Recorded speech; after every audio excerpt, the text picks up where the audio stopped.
جنوبی وزیرستان کے صحافی حیات اللہ کے بچے اسکول جانے کی تیاری میں ہیں، لیکن زندگی نے ان کو جو سبق دیا شاید کسی کتاب میں نہ ملے۔ آج ان کے واحد وارث ان کے چچا احسان اللہ ہیں، کیونکہ حیات کو صحافت کرنے کی قیمت اپنی زندگی سے ادا کرنی پڑی۔ اسی سال ان بچوں کی ماں کو بھی گھر میں ایک بم بلاسٹ میں ہلاک کر دیا گیا۔ 13 سالہ فرشتے نے یہ دہشت اپنی آنکھوں میں محفوظ کر لی۔ وہ دوسرے کمرے میں تھی اور میں اس کے ساتھ کمرے تھی، میں اس میں تھی نا۔ پھر جب یہ بم بلاسٹ ہو گئے نا تو میں سو رہی تھی، پھر اٹھ گئی۔ پھر میں نے ماما کو کہا ماما جلدی سے اٹھو، نیچے جاتے دادی کے پاس۔ پھر ماما آواز نہیں دے رہی تھی۔ لیکن یہ چھوٹا تھا نا۔ حیات کی کہانی شاید ان سنگین حالات کی عکاسی کرتی ہے جو پاکستان کے خطرناک ترین قبائلی علاقوں میں صحافیوں کو درپیش ہیں۔ 2006 میں اغوا ہونے کے بعد 6 ماہ تک حیات کا خاندان ان کی راہ تکتا رہا، پھر ان کی لاش پہنچا دی گئی۔ ان کے بھائی کے خیال میں ان کی آخری رپورٹ ان کی وصیت بن گئی۔ ان سے حکومتی لوگ اور وہاں پہ جو اسٹیبلشمنٹ کے لوگ ان سے ناراض تھے۔ ان کی لاش بھی اسی طرح ملی جس گولیاں سے ان کو مارا تھا۔ وہ نہ لوکل ہے اسلحہ اور نہ دوسرے لوگوں کے پاس ہی ہوتی ہے، اور ان کی جو ہے ہتھکڑیاں، سرکاری ہتھکڑیاں لگی ہوئی تھی۔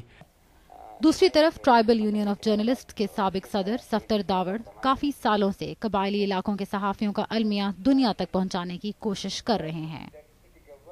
ہم جو رپورٹ کرتے تھے اس پہ like a sandwich military and militancy کے بیچ میں ہم پھنسے ہوئے تھے۔ ایک کانفلکٹ ہے، ایک کہتا ہے میرا رپورٹ کرو، دوسرا کہتا ہے میرا رپورٹ کرو۔ لیکن ان 3 سالوں میں یہ بھی بتاؤں کہ 5 ساتھیوں کے جنازے میں نے اٹھائے۔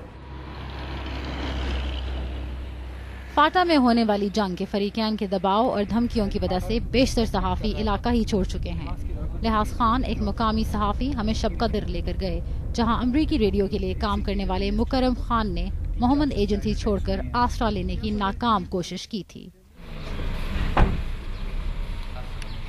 طالبان نے مکرم کو جاسوس قرار دے کر اس کے قتل کی ذمہ داری قبول کی، لیکن ان کے بھائی جو خود ایک صحافی ہیں کہتے ہیں یہاں کے صحافی ہر ایک کے لیے آسان ٹارگٹ ہیں۔ ہمیں ہر طرف سے مطلب کہ خطرات ہوتی ہے، کام میں مشکلات پیش آتی ہے، اور یہ سارے خطرات جو آپ لوگ سمجھتے ہیں یہ خطرات ہمیں درپیش ہے۔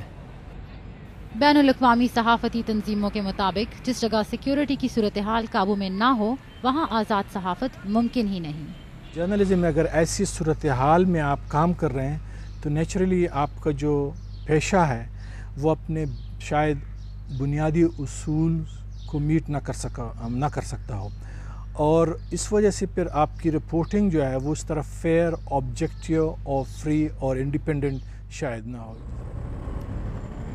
سی C T V camera, bomb proof دیواریں، یہ بنکر نما ماحول کسی حساس سیکیورٹی انسٹالیشن کا نہیں بلکہ پشاور پریس کلب کا ہے۔ 2010 میں پشاور پریس کلب پہ خودکش دھماکہ ہوا تھا جس میں 2 جانیں ضائع ہوئیں۔ تب سے یہ تمام حفاظتی انتظامات یہاں پر موجود ہیں اور پشاور کے صحافی اس طرح کے تنگ ماحول میں اپنا کام کر رہے ہیں۔ صحافیوں کے قتل اور ٹارگٹنگ کے حوالے سے سوال ابھرے اور بھلا دیے گئے، لیکن حیات اللہ کے کم عمر بچے شاید یہ نہ بھول پائیں کہ ان کے تسمے باندھنے کے لیے اب پرشفقت ہاتھ موجود نہیں۔ احسان اب صحافت چھوڑ چکے ہیں۔ بھائی کے بچوں کا مستقبل ان کے ماضی سے بہتر کرنا ان کا واحد مقصد ہے۔ ان بچوں کے مستقبل کی طرح پاکستان میں صحافت کے مستقبل کے بارے میں بھی یقین سے نہیں کہا جا سکتا کہ یہ محفوظ ہوگا یا نہیں۔ صبا اعتزاز، BBC نیوز، پشاور۔